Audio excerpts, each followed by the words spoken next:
Craftsman 20-inch side discharge. To get it running, all I had to do was replace the air filter and replace the primer bulb.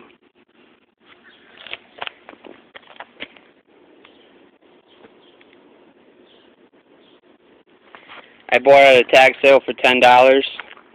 The air filter and primer bulb cost me $10, so I got $20 invested into it.